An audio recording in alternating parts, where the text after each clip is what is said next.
Allez, vas-y, Yanné, sur la question. Non, sur la question, moi je pense bien que on ne peut pas être plus éloquent sur l'évangile que Jésus-Christ. D'accord. À partir du moment où il a parlé et il a professé, en tout cas, c'est le message qu'il a reçu, donc, et enseigné à qui de droit ici, je pense que c'est fini. D'accord. Maintenant, sur le point de vue juridique, parce que moi je m'interroge un peu sur l'opportunité donc de cette circulaire, de la sortie donc de cette circulaire ici. Ouais. Le contexte guinéen, également aussi le contexte sous-régional ici. Parce qu'en faisant une analyse ici, moi je pense bien qu'aujourd'hui cette circulaire n'a pas lieu d'être, n'a pas lieu d'intervenir à partir du moment où d'abord l'auteur vient du service des inspections judiciaires ici. Ça veut dire tu veux parler de quelle circulaire? La circulaire, ce que Simon a appelé ici le communiqué relatif qu'on appelle à la prise de parole donc, du ministre. Il y a eu un communiqué à cet effet? Oui, parce que je ne l'ai pas lu. Hein. Oui, ouais. C'est une circulaire d'ailleurs, pas un communiqué. Donc c'est pour dire que ça doit, c'est considéré, c'est entériné dans l'ordre positif, donc dans le droit positif guinéen. Donc ça fait partie des règlements ici. Parce que qui parle de règlement parle du décret, de l'arrêté, des décisions, des circulaires, d'ordonnances et tout contre.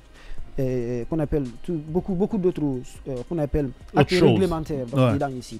Maintenant, quand vous prenez ici, vous savez qu'il faut suivre l'évolution de la société. Le droit, il évolue, autant que, n'est-ce pas, la vitesse de l'éclair. Aujourd'hui, vous avez du côté du Mali ici, les magistrats ont pris position carrément contre la transition malienne ici. Parce qu'il vous souviendra que ces magistrats avaient saisi ce qu'on appelle ici la Cour constitutionnelle du Mali à l'effet de se prononcer ici aujourd'hui sur ce qu'on appelle ici sur la fin de la transition ici. Ouais. Donc ce qui peut être vu par les hommes politiques ou si vous voulez l'exécutif comme étant ici, n'est-ce pas, l'émission du pouvoir judiciaire sur la scène politique ici.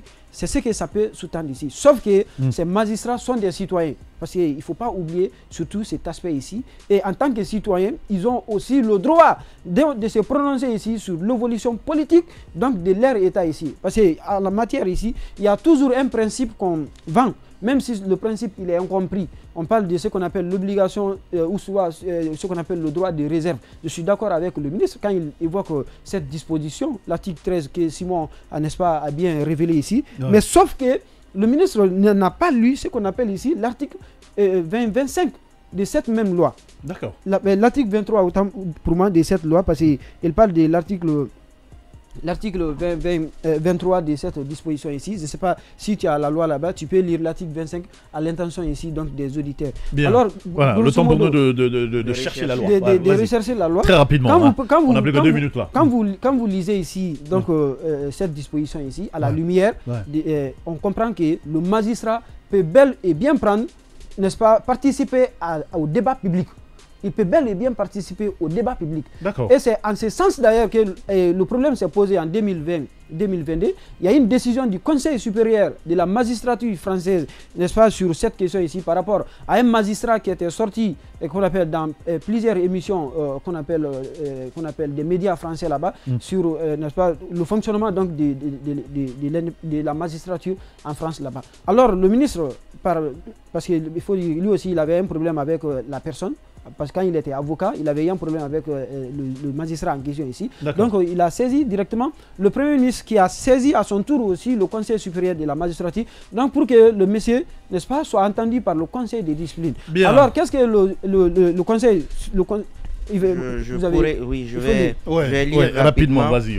Et on dit à l'article 23, les magistrats jouissent comme les autres citoyens de la liberté d'expression, de croyance, d'association et d'assemblée.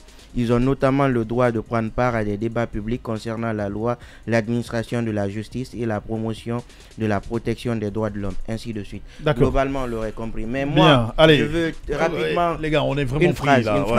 Ce que j'ai dit, c'est que lorsque des affaires ont été portées à la connaissance d'un magistrat, là, lorsqu'il doit siéger là-dessus, il ne doit pas se prononcer. Je suis d'accord avec toi. Voilà, on est sur la même longueur d'onde. Mais on ne peut pas lui interdire de cesser d'être citoyen. Parce que être citoyen, c'est aussi avoir des droits d'association, avoir la possibilité d'aller dans les débats publics, d'aller dans les facultés, dans les amphithéâtres, de pouvoir s'exprimer sur des sujets dont il n'a pas été saisi dans sa juridiction. Merci beaucoup, Simon Pierre. On a demandé l'obligation des réserves. Allez, Diané. Sinon, si vous permettez, c'est très important. L'obligation des réserves dont on parle ici, ça ne concerne que le dossier qu'il a. C'est-à-dire, s'il a une affaire. Non, je suis d'accord.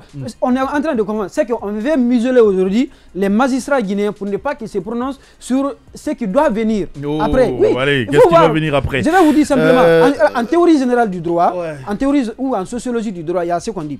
Aucun régime au monde n'a adopté une loi contre lui.